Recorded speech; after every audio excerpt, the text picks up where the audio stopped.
Olá, meu nome é Vó de Oliveira da Silva, sou aluno do Centro Universitário Internacional Uninter.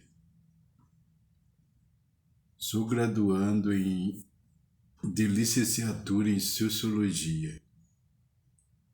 Meu RU é 2732633.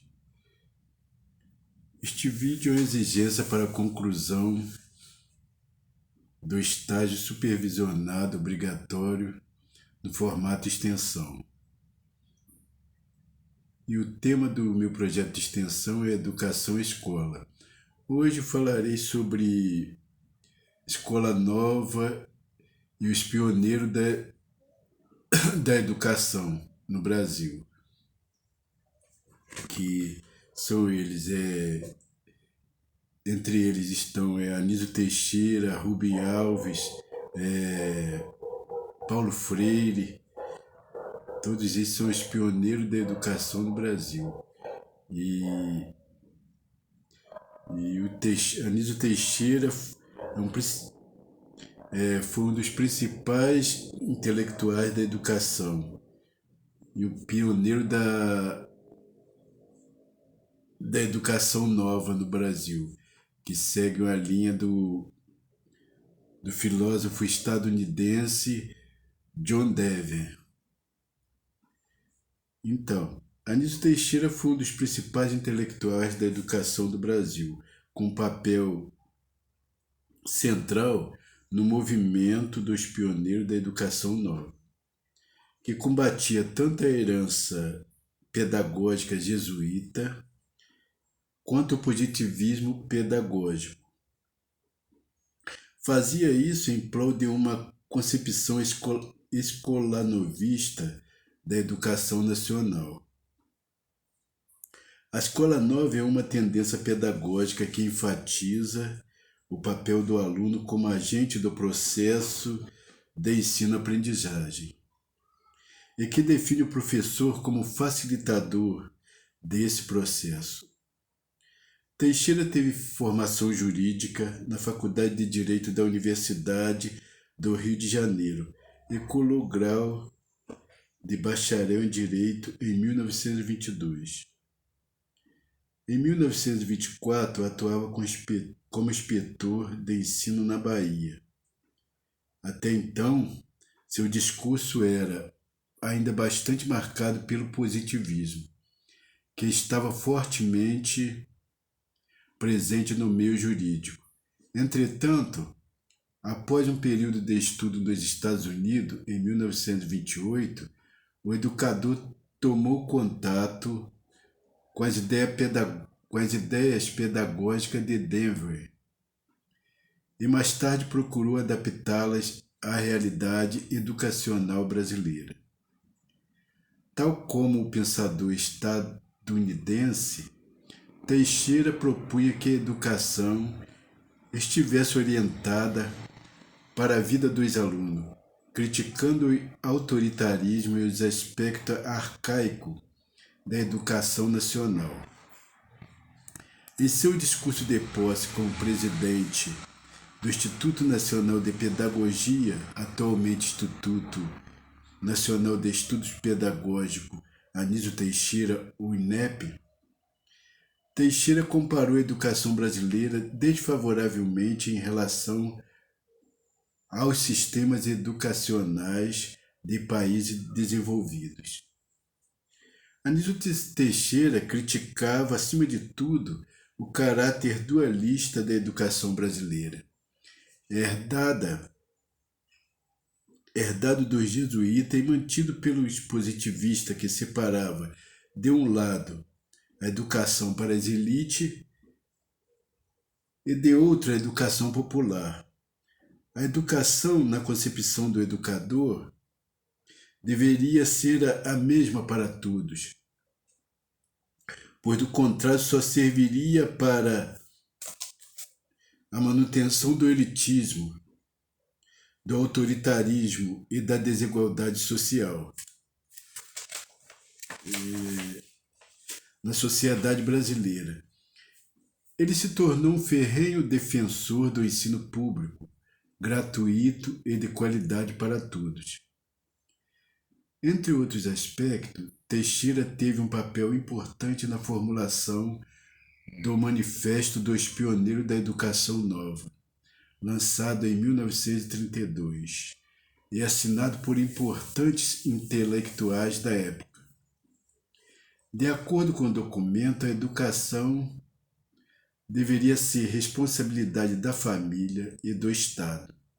Dessa forma, sutilmente se criticavam a ingerência da Igreja Católica e a existência de colégios internos, nos quais as crianças eram mantidas afastadas de suas famílias.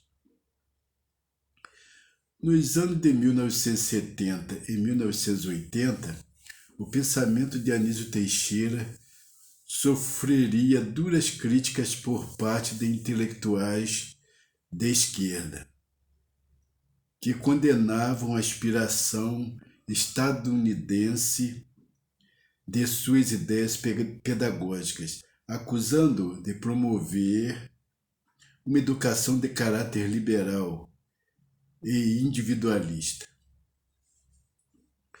Os atuais estudos de história da educação, porém, tendem a resgatar os méritos do pensamento de Teixeira,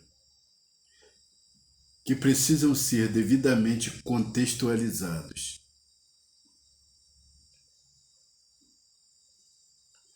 Esse educador tinha plena consciência de que não podia simplesmente importar as ideias de Dewey, pois os Estados Unidos já desenvolviam instituições democráticas desde a época da independência daquele país, ou mesmo antes, segundo a análise de Tocqueville, um importante historiador francês do século XIX.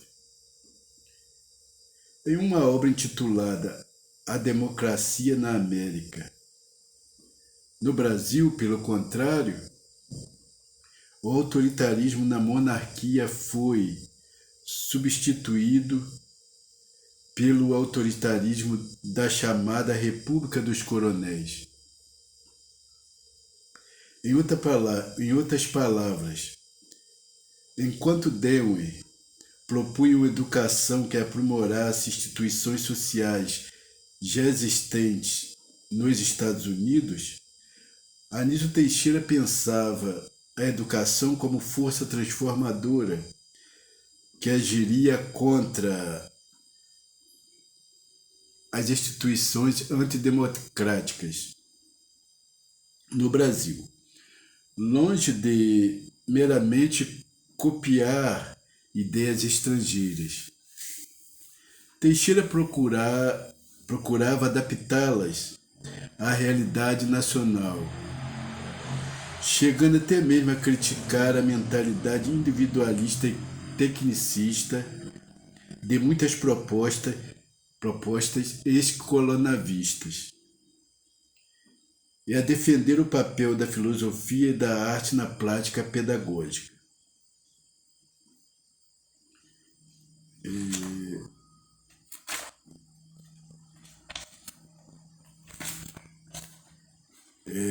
Sobre Paulo Freire,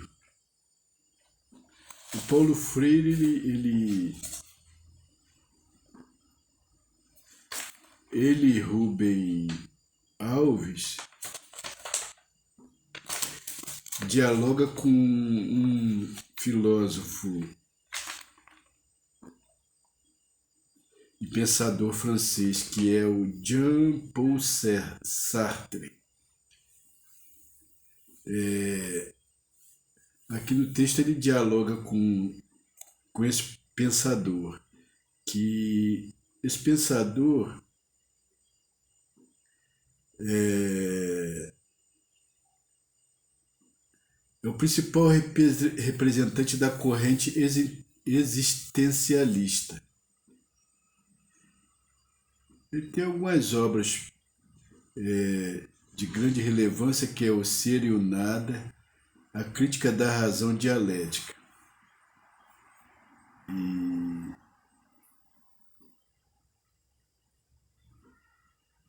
Sartre explica que o existencialismo, distinguindo essência de existência. As coisas que existem no mundo em geral são seres em si, isto é, têm uma essência determinada e são definidas de acordo com essa essência. Ele fala que um grampeador, dá um exemplo, que um grampeador, por exemplo, foi projetado e produzido para cumprir uma função definida de grampear papéis. Desse modo, sua essência, isto é, aquilo que é a coisa, precede sua existência correta. E então o grampeador ele foi feito para grampear papéis. Então a essência dele é grampear papéis, né? É o pensamento de Sartre. O Sartre, o legado de Sartre para a filosofia da educação é extremamente problemático em razão de várias e conflitantes interpretações que têm sido feitas de sua obra.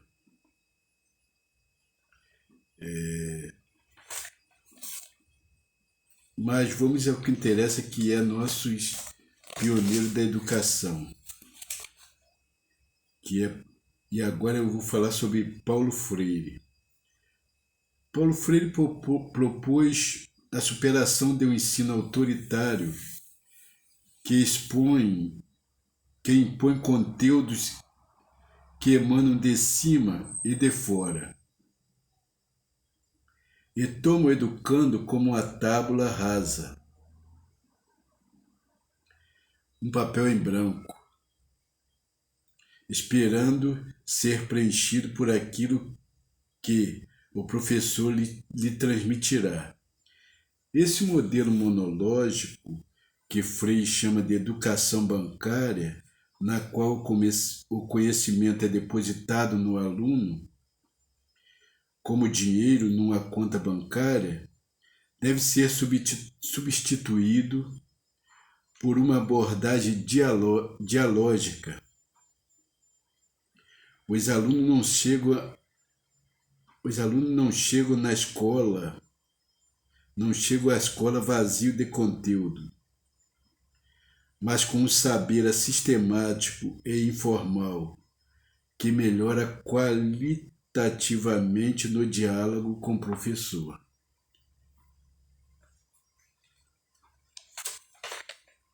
Em outras palavras, o aluno não é uma essência pré-definida,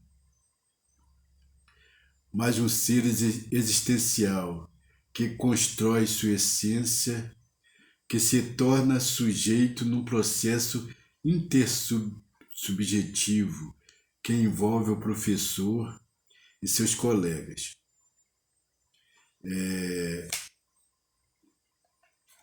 O que acontece aqui é que Freire dialoga aqui também com Bourdieu. O Bourdieu e o capital cultural, que o Bourdieu tem no seu capital cultural, ele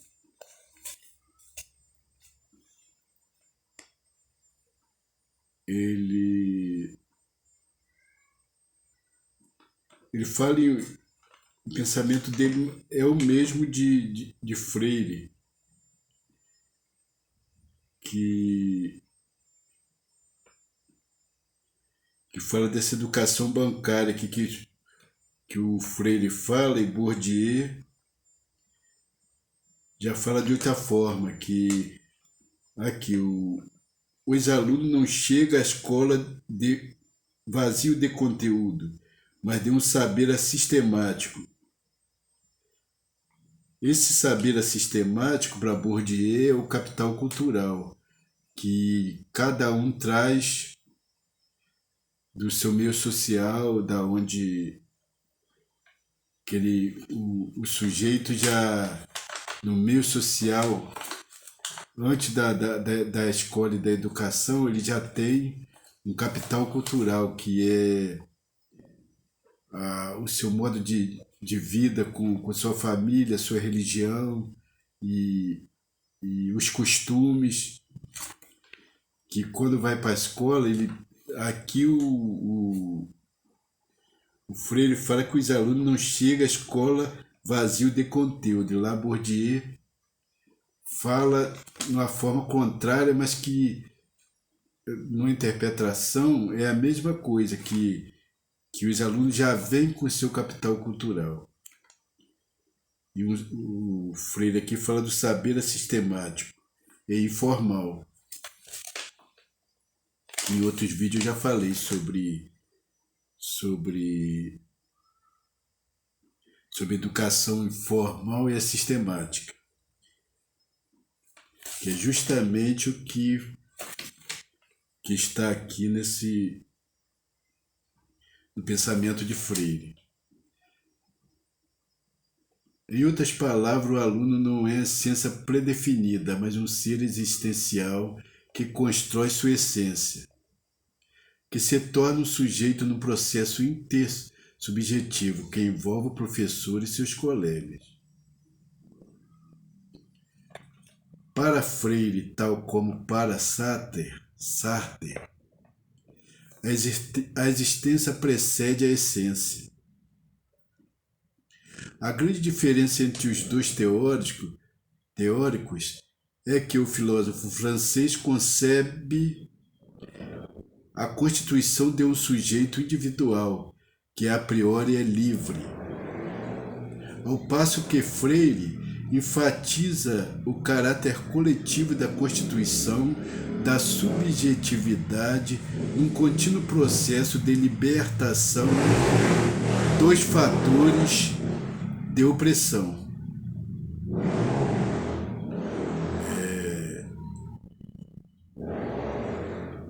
Quer dizer que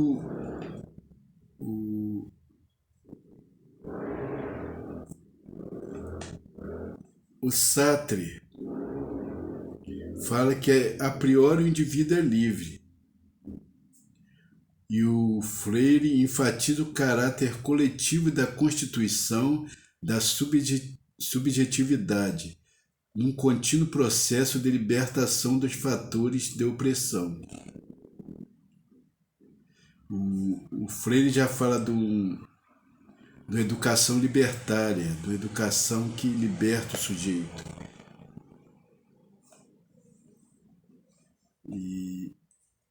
Bem, agora outro pioneiro é Rubem Alves. Ele nasceu em 1933 e faleceu em 2014. É outro exemplo de educador cujo pensamento foi indiretamente influenciado pelo existencialismo. Em suas obras, o autor critica a situação nas quais o trabalho docente é realizado sem sentido, de modo automático, tendo em vista unicamente o salário, como um remador que simplesmente rema para a frente. Nesse caso, o ensino acontece sem um componente essencial, que é o prazer de ensinar e de aprender. Um dos principais exemplos desse ensino mecânico e sem prazer é a preparação para o vestibular, segundo Rubem Alves, que exige o aprofundamento em muitos conteúdos importantes para a vida,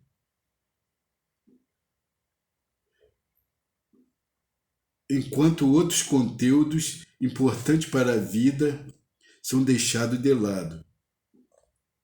De forma irônica, Rubem Alves sugeriu até mesmo que a seleção para o ingresso dos cursos superiores fossem feitos por sorteios.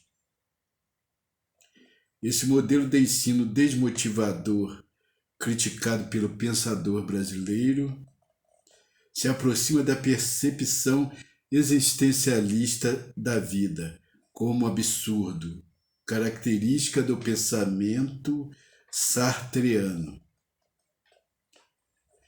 Diferente de Sartre, no entanto, Rubem Alves propôs mudanças profundas na forma de ensinar, no intuito de superar o automatismo e a alienação da educação tradicional.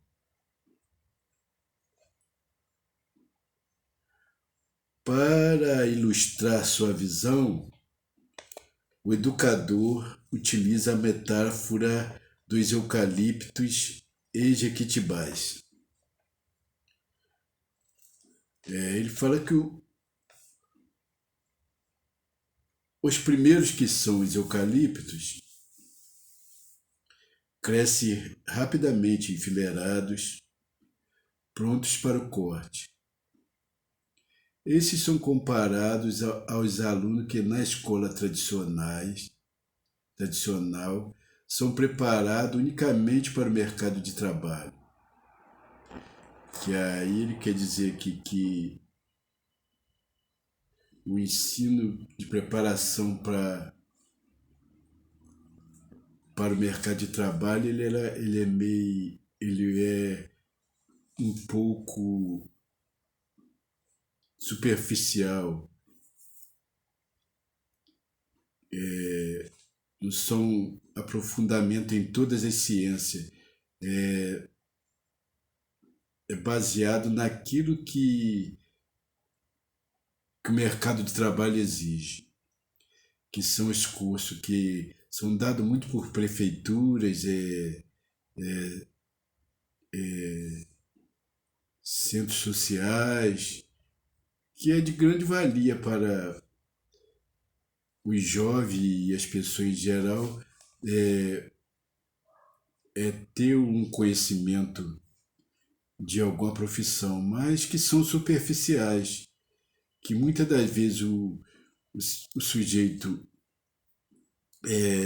faz esses cursos, mas lá atrás ele ficou deficitário do ensino, por exemplo, o ensino fundamental, foi de maior qualidade, e o sujeito não tem um embasamento aquele curso fica superficialmente só para o trabalho. Então, na comparação que ele faz aqui sobre o jequitibás, os eucaliptos jequitibás, é mais ou menos isso. E já ele fala que, diferente dos eucaliptos, os jequitibás demoram a crescer, mas fincam profundamente suas raízes na terra e se tornam árvores seculares. Então, ele fala sobre uma educação que é embasada em todas as ciências, em todas as disciplinas, tá entendendo? Que vem lá desde o ensino fundamental, o ensino até mesmo da creche, que vem o ensino profundo, que cria raiz. Não é um ensino superficial feito um curso de 40 horas para o indivíduo ter uma noção básica daquilo ali, dá um certificado e o indivíduo ingressa numa empresa para, de certa forma, é válido, mas o ensino que seria dado o correto seria o ensino profundo, começando lá desde o ensino de qualidade. Muitas das vezes as prefeituras e o próprio Estado não dá ao jovem um ensino de qualidade durante o período da escola, do período escolar, e depois ficar dando esses cursos de 40 horas, sendo que o, o, o estudo desse indivíduo foi precário. Ele não tem conhecimento de, de, de alguma ciência, não tem muita preparação escolar. Então, aí é o que fala aqui a metáfora dos eucaliptos e dos equitibais, que o, os eucaliptos são plantados, crescem rapidamente, enfileirados, e são comparados à escola tradicional que são preparados unicamente para o mercado de trabalho, os alunos da escola tradicional. E, e diferente dos eucaliptos, o jequitibá demora a crescer, mas ficam profundamente suas raízes na terra e se tornam árvores seculares. Esses são como os alunos que são preparados para a vida, numa perspectiva mais ampla. Aí vai de encontro a outros problemas de escolaridade, que é uma escola que vai de encontro à luta de classe, que uma escola é feita para, o, para os filhos dos trabalhadores ou as pessoas de uma classe menos abastada, e outra escola é feita para alunos que já são mais preparados, que são as classes dominantes. Aí fica aquela questão que não é a escola é democrática, ela é feita para algum grupo, para grupos distintos. Para uns uma escola de má qualidade, tá entendendo? E para outros uma escola diferente. E esses educadores ia de encontro a esses problemas que acontecia com a educação, que o Anísio Teixeira fala sobre a escola dualista, e já que o Freire também fala sobre a liberdade, uma escola livre, e o Rubem Alves fala sobre o ensino mecânico, e, e todos eles combatem a forma que a educação é tratada, que não é só em épocas passadas, não. Hoje mesmo a educação está da mesma forma. Um descaso, uma falta de investimento na educação, e uma falta de professores mal pagos, e, e um desleixo total. E aí esses educadores, tem outro educador também que muito combatia a forma que pertenceu a esse grupo, que era o professor Darcy Ribeiro, que lutava pela escola de qualidade, que ele é o que projetou esse CIEP, que se desmantelou na forma pedagógica, mas os prédios, todos eles estão. O projeto